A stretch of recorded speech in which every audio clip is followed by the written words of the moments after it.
Okay, my topic this morning is customer acquisition, but I want to talk to all of you at a leadership level when it comes to customer acquisition in our business.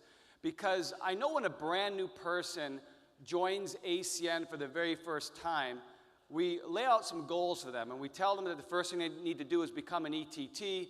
We tell them that they have to go out and get some points, which means they have to go out and get some customers. We explain to them the importance of piquing interest. We give them some tools.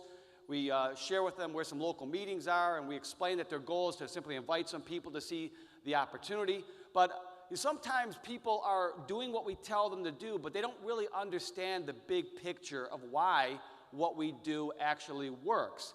And I understand that because I remember when I first got into network marketing, I didn't understand the big picture. It took some time for me to kind of almost be above it and look down and see the whole concept. So I want to talk to you about customer acquisition, but I want all of us to look at it from a little bit higher point of view so you understand the big picture of why what we do works. I know that people can get hung up on the details. I know, because that's human nature. I know people can get hung up when the competitor that we're working against will lower their rates or have a marketing campaign. I know we can get hung up sometimes on minor things that slow us down from being successful, and when we allow that to happen and we miss the big picture, then you lose your ability to grow your business. Your job as a leader is to always push your business forward, and it starts with the acquisition of customers. It starts with understanding that every single IBO on your team is going to be a customer acquisition machine.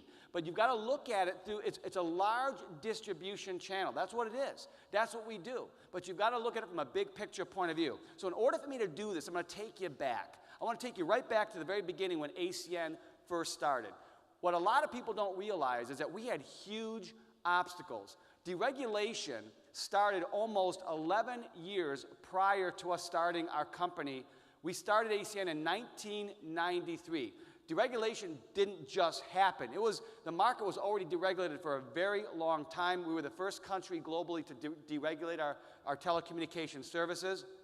Most people considered us too late. When we got into the market, they said, you guys are too late. I mean, you're 11 years late. Why do you think you guys can come in now and compete? Also, we came into the market at the height of the competition. I mean, you had three major long-distance phone providers. I believe we call it fixed line here, but we used to call it long-distance phone providers. It was AT&T, MCI, and Sprint. And after 11 years of deregulation, the three of them had about 95% of all the customers.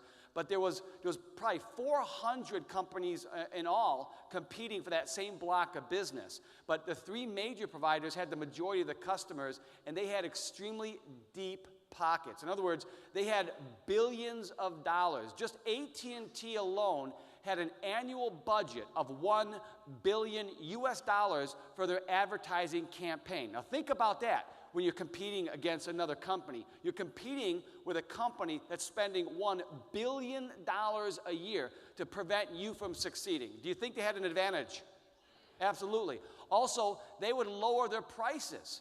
And the reason they would lower their prices because they had so many customers that were being overcharged. It didn't matter how low the prices were for their newest customers coming in because they always netted a profit. They always netted a profit. Now, guys like us, the little guy, the one that was coming in, we had to come in with a good rate. We had to come in with a price point that would be attractive to the customer. And as soon as you'd go out there and get the customer, they would actually do a callback campaign, and then they would send checks to our customers. Some of our checks were receiving $100 to switch back after they left.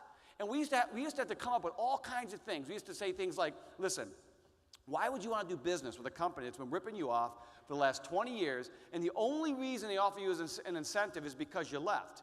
I mean, why would you want to do business with a company that didn't appreciate you as a customer ahead of time because you've been with them so long and you've been paying all these overcharges? Why would you want to be with a company like that? But people still said, well, they sent me $100, and people would cash the checks. But what they didn't realize is when they would cash the checks, there was also an authorization form saying, switch me back, put me on a contract. So we had so many things that were against us. Everybody said there's no possible way that you guys can succeed. Well, let's look at what we did. Okay, we partnered with a fixed line phone company. I talked about it yesterday. It was a small company called LCI International. Now, at the time, they were the fourth largest long-distance provider in the United States, but they didn't even have 1% of the market, so they were considered small. But listen, when we were going after customers, we had no track record. We were only operating in one country, but technically, we were only in one state, in one city, because we started in Detroit, Michigan. We were only selling one service, and the average revenue per fixed line customer back then was right around $15. And that's when we were getting into the fixed line business. What it ended up dropping down to over the next 4 and 5 years was averaging about $7 per customer is what the average long distance bill was. So we weren't dealing with a high turnover, a high revenue customer, but what did we accomplish in 5 years? Here's what we accomplished. We accomplished almost $400 million in annualized customer turnover, and we did that in around 60 months. Okay? Now, we shocked the telecommunication industry. Everyone knew who ACN was in the 90s. I mean, what are these guys doing? Okay, what people couldn't see, because traditional business people just couldn't see our concept. They didn't understand our concept. They would analyze it. They would try to figure it out. They would get, they were overcomplicating what they thought we were doing. People tried to copy us. I mean, there were people out there taking our compensation plan, and they were actually, stamping it like a cookie cutter. There was probably 10 companies that started in the 90s, and they stole every single thing that ACN had. Even the names of our positions, percentages. They would have to sign contracts with other companies, and no one succeeded. Not one company out there succeeded because they didn't understand what made us successful. So let's talk about that. What was our advantage? Our advantage was relationship marketing. That was the key. Relationship marketing. Every single company out there didn't understand that concept. They were selling based on product pricing. They were selling almost on anything that they could do, but it wasn't based on a relationship. So that gave us a huge advantage. Most of the other companies that we were competing with could only get customers either through a telemarketing campaign, and you guys all know what that is, right? Somebody's making phone calls and trying to sell you over the phone. They would also run advertising campaigns, whether it was in a magazine or newspaper, on the radio, or on TV. And they were hiring some of the biggest celebrities known at that time. And those big celebrities became pitch people, and those pitch people were on TV every single day pitching that service. But it was all cold market marketing, cold market. And the only way they could win a customer is if they won a customer based on the price, the rate. But guess what? If you win a customer on the rate, what happens? You lose the customer on the rate. And they could not build a successful business where we were winning the customer on something much deeper than just a price. So that's one part of why what we did worked. The second part is we don't expect any one person to do a lot. It's a lot of us doing a little. That's the key. It's a lot of us doing a little. And the third point is we had the right attitude going into this. We had the right attitude. I'm going to talk about these three things, but I'm going to start off with having the right attitude before I go into the other two. Having the right attitude will always lead to success, but having the right attitude is not easy. So if you look up at the screen, let's talk about that. Okay, having the right attitude means you have to remain positive no matter what. Okay, life is not easy, business is not easy, it doesn't matter. Okay, the climate of business changes all the time. There'll be a point in time where you guys will be working in ACN and our pricing will be the best in the industry, and you feel like going out and getting customers is like taking candy from a baby, right? Then there'll be times where the competition will heat up. They might even get a little aggressive, and all of a sudden you'll feel the heat of what competition is all about. And this is where you start separating the weak from the strong. The weak always complain, cry, come up with excuses, and they disappear. Where the strong say, okay, it's just time to get better.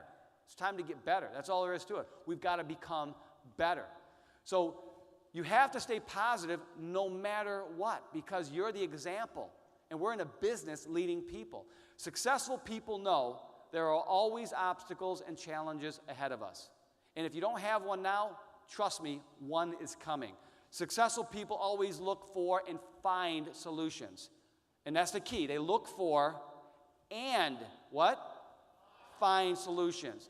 Successful people always expect more from themselves. They never settle. They're never satisfied. Never. I was talking to Larry this morning. We were having coffee, and he's going over his training with me, and I think Larry's one of the best trainers we've ever seen in the direct sales industry. Do you realize I've never seen a guy go over the information he wants to cover as much as Larry does? He always wants to find a way to make it better because he wants everyone to understand the message. He's never satisfied. I think anyone that could be 10% of what Larry is on stage would be satisfied, yes or no, right? He's never happy, okay? So again, successful people are always expect more from themselves. So remember, ultimately it's going to come down to what you think. That's what your attitude is what you think. The problem is we can't control what you think, and you can't control what other people think, but you can control what you think. Do you understand? You control what you think when you wake up. You control what you think when you go to sleep. You control how you think regardless of the situation you're in. You control that, okay? Because if you just sit down, sit back, and manage it, you can think any way you want. Here's the problem. Whatever you think, you're right. If you think you can do something, guess what? You can. That's why there's people out there that always do the impossible, and you wonder how they did it, because they didn't know they couldn't. See, ignorance sometimes can be powerful. You know why we succeed in ACN? Because we didn't know we couldn't. That whole list of things I just told you about that was against ACN, that was against us, we didn't know that. Everybody else seemed to know that. We didn't know that. We just said, well, what do you guys want to do? Well, let's do this, this, and this, and this. Okay, great.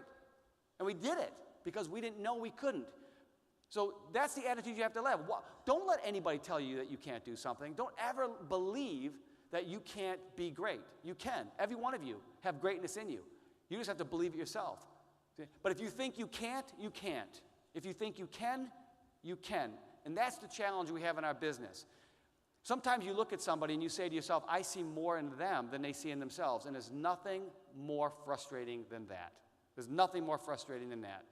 And the hard part in our industry is just accepting that you don't control somebody else's thoughts. And sometimes you have to just look at somebody and say, their limited thinking is going to keep them down, but there's nothing I can do. There's nothing I can do. I just have to lead by example. I'll keep moving forward, and I will match anyone's attitude. Wherever they're at, I'll meet them there, but I can't control their thoughts. I cannot do that. So does that make sense to you guys? Okay, when acquiring customers, let's talk about that. Okay, obviously, the first step is you want to have everyone set a personal goal. Now, because I'm saying this, I want to go back to what I said earlier about it's a lot of people doing a little bit. We're not asking people to do a lot. So I know we're in the direct sales industry, and I like that word direct sales, but sometimes I don't like the word sales because I think it confuses what we really do. Are we selling? Yes.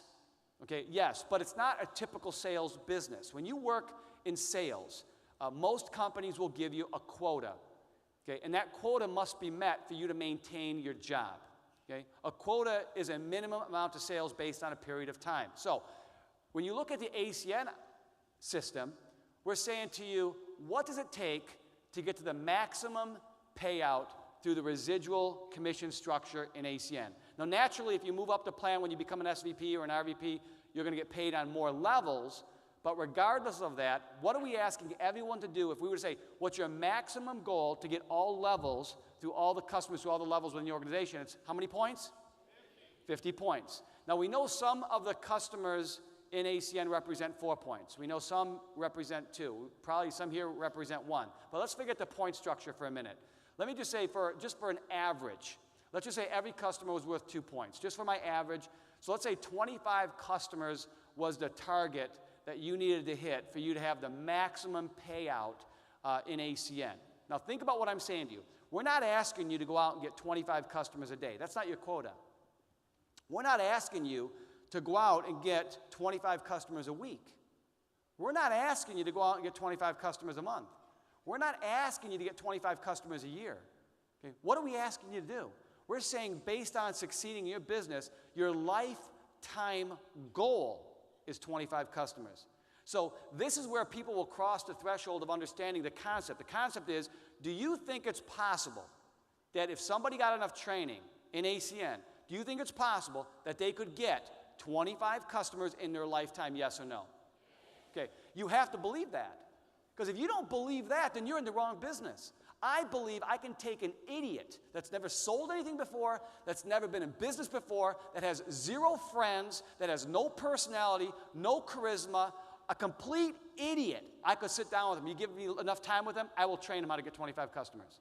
I will train them how to get 25 customers because I believe that it's possible to get 25 customers. And if you believe it, that's the first step in understanding the bigger picture of what ACN is all about, okay? I believe anyone can get 25 customers if I gave you your entire life to do it. Now, will some people go out and get 25 customers in a single day?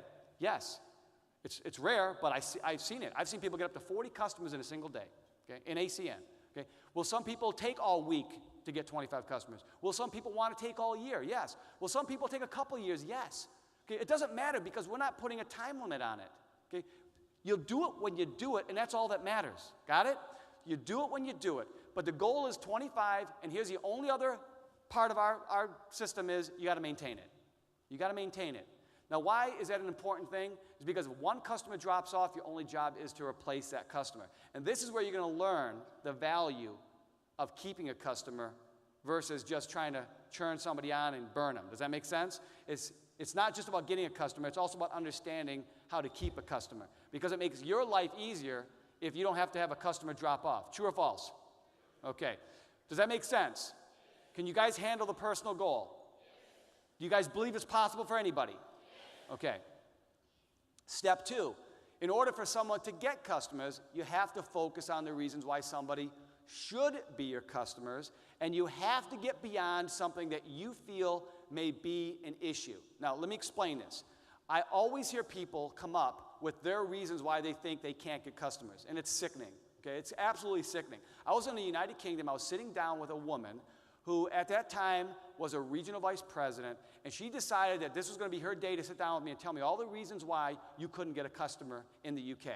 So I sat down with her, and she listed out all these reasons why you couldn't get a customer. And you want to hear the most humiliating thing that happened to her?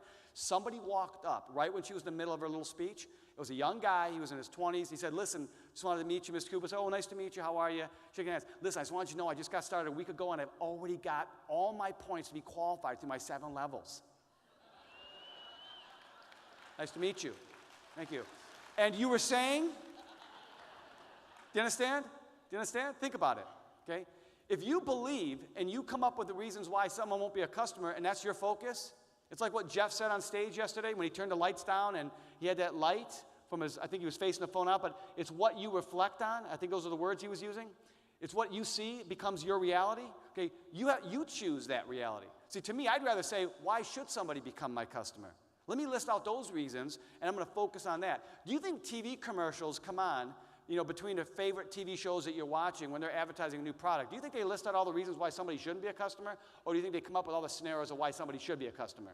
Right? Marketing, guys, marketing. So are you going to be a great marketer of why somebody should, or are you going to be a great marketer of why somebody shouldn't? Because again, it's what you believe, okay? It becomes your reality, becomes your outward result. Okay, so third, move to action. Now, I'm going to tell you guys something. This is pretty interesting. It's a statistic that we've been able to accumulate in almost every single country around the globe. We came up with 2 statistics. The first statistic is we found out what the #1 reason why people fail to get customers. And we also found out the #1 reason why people succeed at getting customers. How many would you like to know what that is? Okay. #1 reason why people fail to get customers is they don't ask. Okay? You know what the #1 reason why people do get customers? Yeah. If you don't move to action, then you're wasting your time. How many times have you been in a situation where there was an opportunity for you to approach and ask somebody to be a customer and you just didn't do it? Be honest with yourself. You could have, but you didn't. You just eliminated your chance of getting a customer. It doesn't hurt to ask. Okay? Who cares whether they say yes or no? You're out of the game if you don't even take action. Take action. #4. Become an effective trainer. You know, why do I say become an effective trainer and not just a trainer? Because training, to me, is not a formality. Okay? The problem is a lot of people treat training like a formality. Okay, what am I supposed to say? Okay, say this, this, and this, and here's the script. Okay, here's how you do it. You do this, this, and this. And there's no real heart space in trying to help somebody succeed. Training should never be a formality because anyone can walk through what to say and what to do. but are you really explaining it in a way that makes sense? Are you getting through to the person you're talking to? Because in our business, it's not about being a trainer, it's about being an effective trainer. We always say there's two types of trainings, effective and not effective. Which one are you? Which one are you? So effective training is the key. And I'm going to tell you how you can gauge that. So let's now move forward. Why is it important for you as a leader to acquire customers and become an effective trainer? I'm going to give you a little list here. Number one, it builds your belief in the ACN opportunity. If you can go out and get a customer anytime, anywhere, any place, and you're confident, your belief's going to go up. Number two, you'll also know what works. See, a lot of people will, let a month or 2 or 3 or 4 go by and they don't even get a customer because maybe they have enough, but they just don't feel the need, or for whatever reason, they're not in the game. Okay, guess what? The game changes all the time. If you're not in the game, you don't know what works anymore. Okay, you need to know what works. Okay, number 3, new representatives need effective training. Well, how do you do effective training if you don't know what works? And last 4, it always will lead to great results. And ultimately, your long-term goal in ACN is to have a nice, healthy, residual income. And the only way you're going to have that is by doing it right. So let's look at groups. And there's the luxury that I know the co-founders have is we get to see everything in the reporting structure of ACN in every country. And we see a clear difference between leaders who are effective and leaders that are not effective, even though they may have a large organization. Here's the results of a team that's excellent at acquiring customers and excellent at training customer acquisition. Okay? First thing you're going to notice if you do this is you're going to earn a higher residual income. That's one of the main results you're going to see by being excellent at getting customers and excellent at training others. Second, your team will earn higher residual income. 3, your residual income, the retention of it will be much better, much longer. Next, your team will have loyalty and longevity. It's going to be, you couldn't take a crowbar and pry somebody out of ACN. I don't care what direct sales company pops up in your neighborhood if somebody's got a nice residual income. Because most direct sales companies don't pay real residual income. We pay real residual income because we have real customers, because we're generating a real business. You guys got it? There's a lot of companies out there that don't do it that way. Okay, your downline who's good, your IBOs who are good at getting customers will also be better recruiters. If you gave me 2 people on stage right now, and this person was excellent at getting customers, and this person was terrible at getting customers, but this person was more talented in sales than this person, I will tell you right now, this person will be a better recruiter than this person. This person will build a bigger and better downline because their passion and their enthusiasm is coming from a point of being real. Okay, it's real because they believe in what they're doing because they're succeeding at the customer acquisition side. This person might be able to pitch and sell, but the sincerity won't be there. That realness will be lacking. And that's the main difference between people who do well in our industry and who don't do well. It's because if somebody's doing well and they have that sincerity, that passion, that real raw enthusiasm that comes from organic success, that's the better recruiter. That's a better recruiter, not this person. So you want to have a lot of recruits in your organization, you need a lot of people that can get customers. That's the key to successful recruiting. Okay, let's talk about how to become an effective trainer at customer acquisition. Okay, first of all, and again, I'm going to try to oversimplify this, and I'm not going to get really specific because I want you to think of more concept than anything else. Okay, you got to teach an approach that works. So going back to what I said, if you're not successful yourself, then how can you teach something that works? So you got to teach an approach that works, but more important, you got to teach an approach that sounds like it works. Because half the battle of getting somebody to take action is whether they believe what you're saying can actually work. If you say you got to do A, B, and C, and they're going, okay, that makes sense, but I don't think that works, then they're going to walk away from your training and do nothing. But if you say you got to do A, B, and C, and they go, yeah, that sounds like it works, they're going to walk away and they're going to attempt to do what you ask them to do. So in order really to get somebody to understand and get them to really see that they could see how it could work is you've got to explain why. Never ask somebody to do something until you explain to them why they need to do it. You don't look at somebody and say, go out and get X amount of points after you sign up as a team trainer and call me tomorrow. Okay, if you eliminate the reason why, they're not going to do it. Okay, why? Always give them the why, right? Also, tell stories, use testimonials, give examples, plus recognize people publicly who do it right and let them share what they're doing. Because guess what? Stories, testimonials, examples, that's what people internalize, okay? There's an old saying I learned in sales when it comes to network marketing. It's facts tell and stories sell. Facts tell and stories sell. Sometimes we get over logical when it comes to explaining what people are supposed to do, but we don't give them any testimony. The testimony is what really internalizes what the message is. For example, yesterday I was talking about appreciation when I was relating to all the audience about customer acquisition, and we were talking about that thank you card for somebody to become a customer.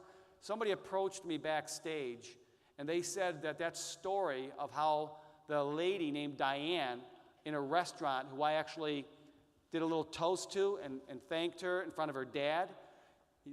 I was backstage, they said, that story made so much sense. It says, I didn't really get the importance of really showing appreciation to my customers until you told that story.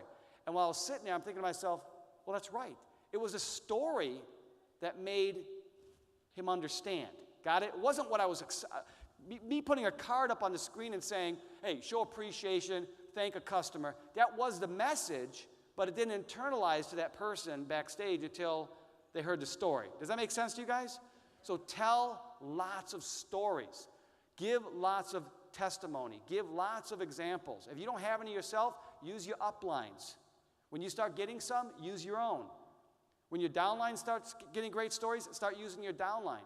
The faster you go from your upline story to your downline story is going to be the key to your growth and success. Can you guys do that? So remember, successful training leads to new IBOs acquiring customers, and that's the result you're looking for. People say, well, am I a good trainer or am I not a good trainer? Well, let me ask you a question. Who's the last person you trained and what was their result? Okay? What was the last person you trained and what was their result? My brother was so obsessed. Tony was so obsessed with training people on how to get customers when we started ACN, in the sense that he wanted a result so bad. We used to do events like this, and he would have somebody sponsor into the company on Friday that didn't have one customer, and he would use them on stage on Saturday as a testimonial of how many customers they got. And Tony used to get people in one day to go out and get 5, 10, 15, 20 customers, and then he would use that person as an example on stage. Because that person would say, I signed up yesterday and I got 20 customers today. My brother was obsessed. He said if he couldn't sit down with somebody and train them on how to get customers, and they would go out and get customers immediately, then he didn't feel good about himself. Okay, so you have to be obsessed with making sure that everybody you sponsor that will go out and get a result from your training. Can you guys do that? So let's talk about what are you supposed to teach? I mean, really, what are you supposed to teach? Well, first of all, be basic. Don't get overcomplicated. Don't intimidate the person you're talking to. Keep it simple. You got a couple things you need to explain. One, you got to teach a new person where their customers are going to come from. Two, you got to teach them the right approach and give them the script. Make sure you explain to them what to say. Three, teach sorting versus selling. It's such an important part of how we get customers. And number four, teach the proper expectation. And why do I say that? Because how many of you joined ACN and you walked out of your first meeting really not knowing what to do, and you talked to this very one person that you knew for a fact would be your customer, and they rejected you like your mother? Right? Do you know why that happens? Because the approach was wrong, and you set the wrong expectation. And you only learn that over time. You learn that over time. So these are basic things you want to teach somebody, and the quicker you teach them, the better. The longer you let somebody sit from the point they're interested in joining ACN to the point you train them, the longer that period of time flows, here's what's going to happen. Their enthusiasm drops 50% every day for the business, and it also leads to the opportunity where they're going to go out and try this on their own, not knowing how to do it, and get rejected, and that rejection is going to intimidate them, and their intimidation is going to cause them to not show up to the next Saturday training or not take your phone call the next time you call them because they're too embarrassed to tell you they failed. So how quickly do you want to get somebody trained? I say within 24 hours. I say within 24 hours. If I got somebody interested on a Tuesday night, I'm training them on Wednesday. Now, I will tell you this. Don't think you can present ACN and train them in the same day. Don't even try, because it's a complete waste of time. People have to make the conscious decision to first choose whether they're interested, and then they have to make a conscious decision to show up to get training. Those are two different mindsets. And I know a lot of people say, well, on Saturday morning, I'm going to get somebody in, I'm going to do a presentation, and I'm going to stuff them into training, and they're going to be successful. No, you've ruined them. You've ruined them. Because if somebody shows up to a Saturday morning and they see an opportunity presentation, and they just decide at that moment they're ready to get in, then you stuff them in a 2-hour training, it's so overwhelming to them that all they're thinking about is how painful that first meeting was, and they'll never invite anybody else, and they never show up again.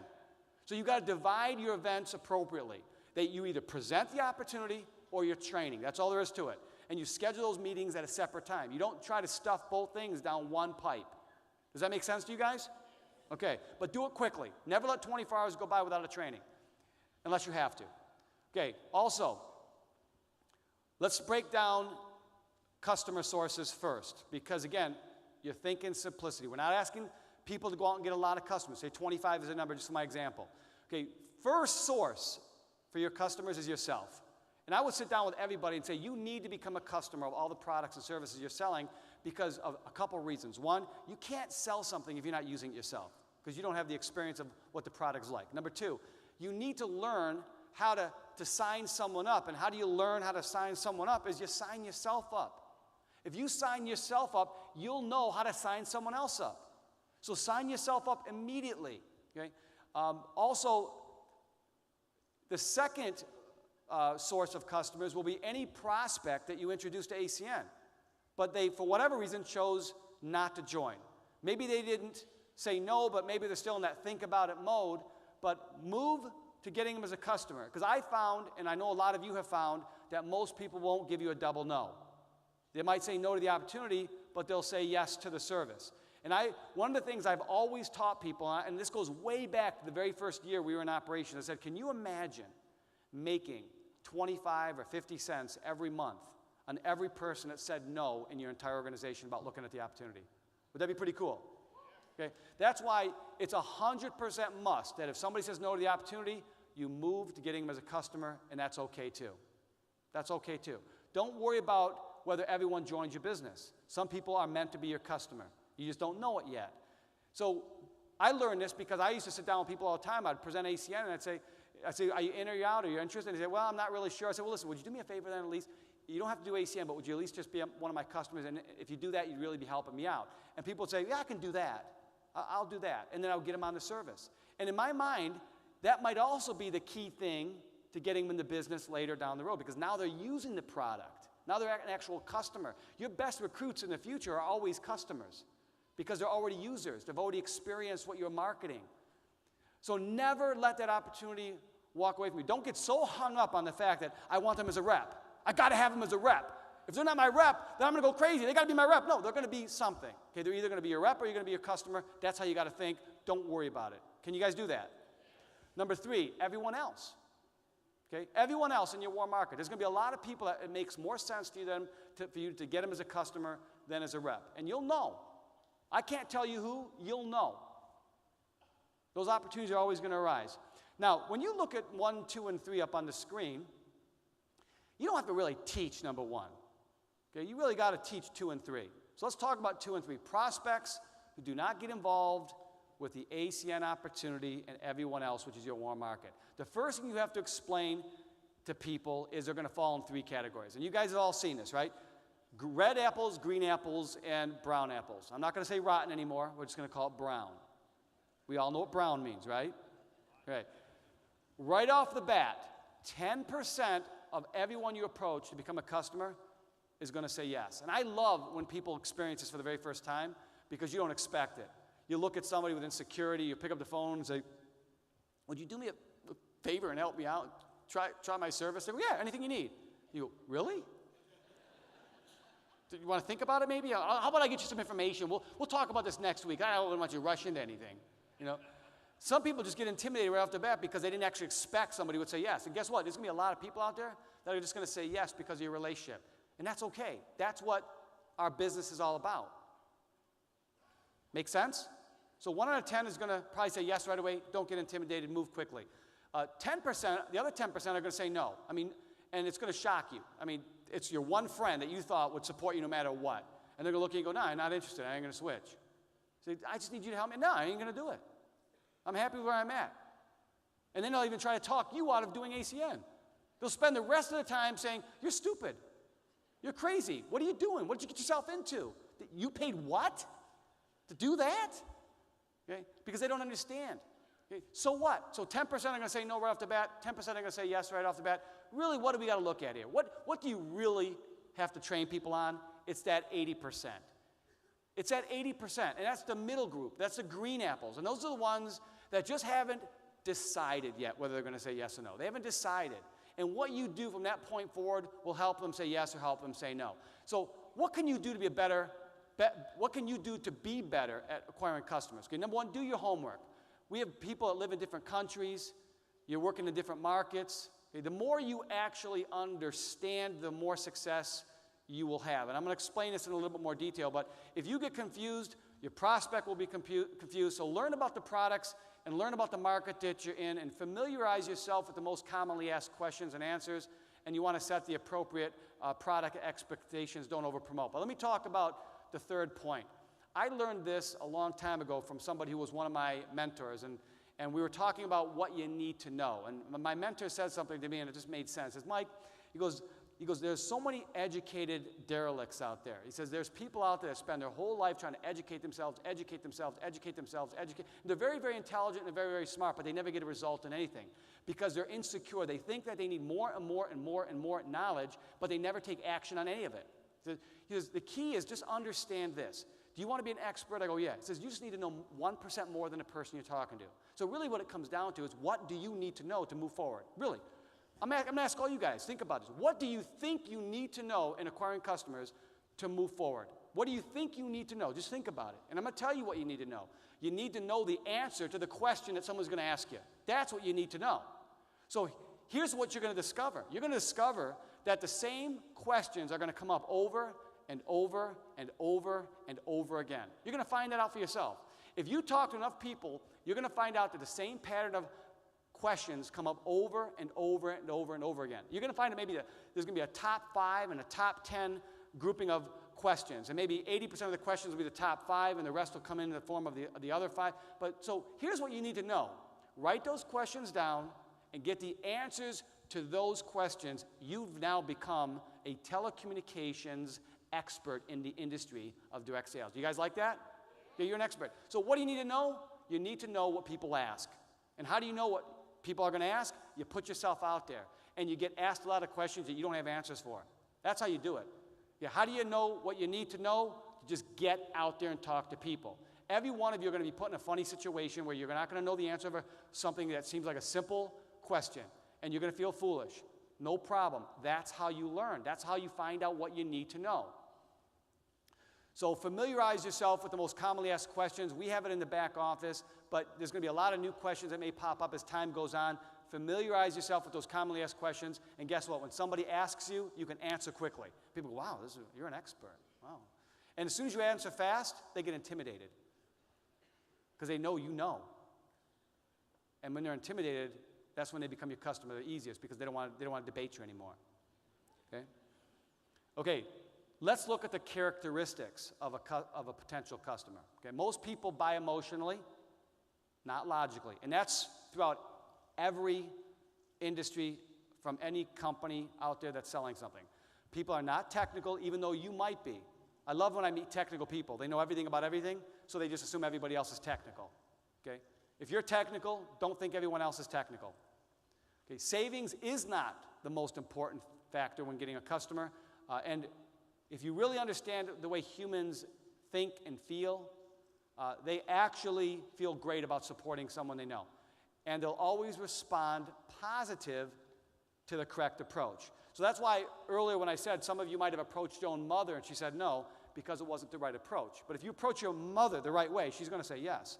So let's talk about using the script and sorting. Now again, sorting to me is probably the easiest thing to teach, hardest thing to understand.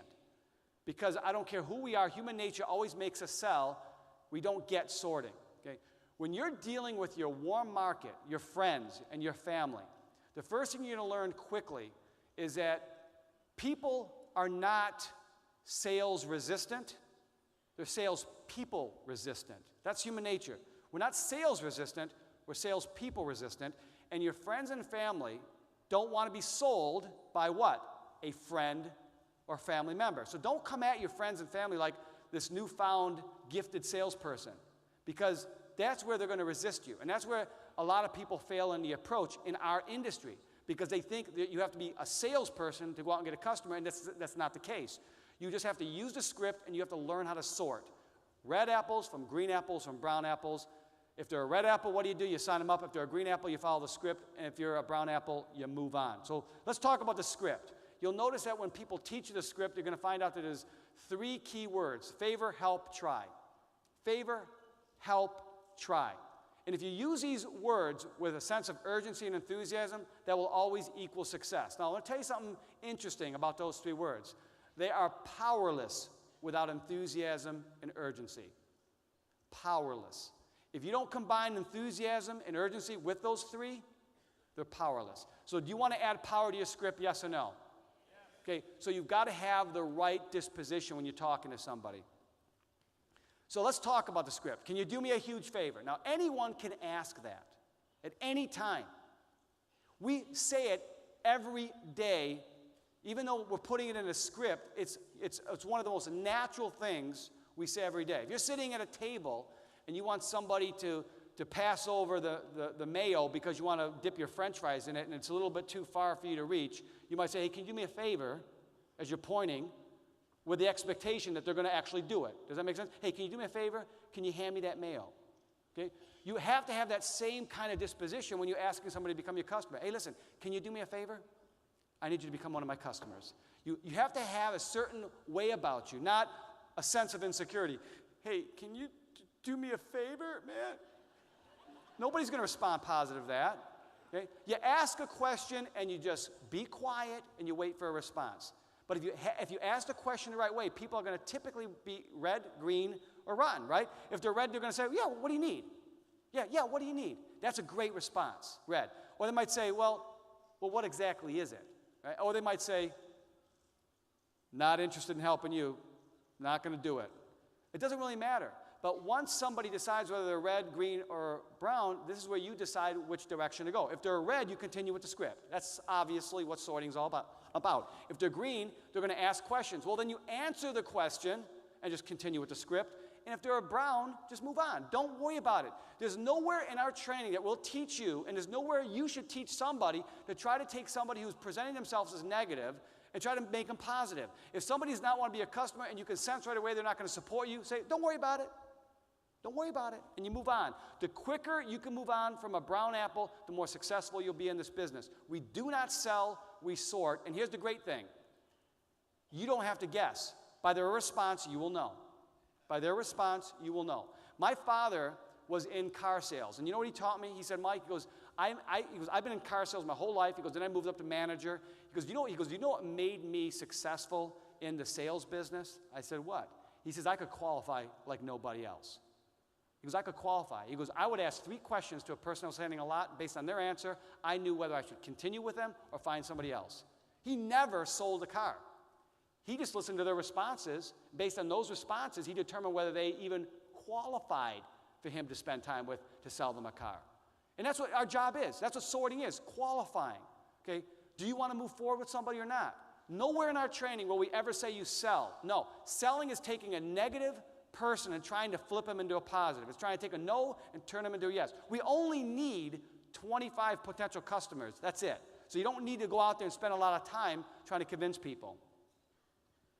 Okay, script. Continue with the script. I'm about to qualify for a promotion in my company, and to make this happen, all I need is a few more customers right away. Can you do me a huge personal favor, help me out and give the service a try? That's pretty much as simple as it is, right? Red, green, rotten. Let me just give you one more example. I'll just change it up just a little bit, not much. Hey, can you do me a huge favor? You wait for a response. Okay, I'm about to qualify for promotion in my company. To make this happen, all I need is a few more customers right away.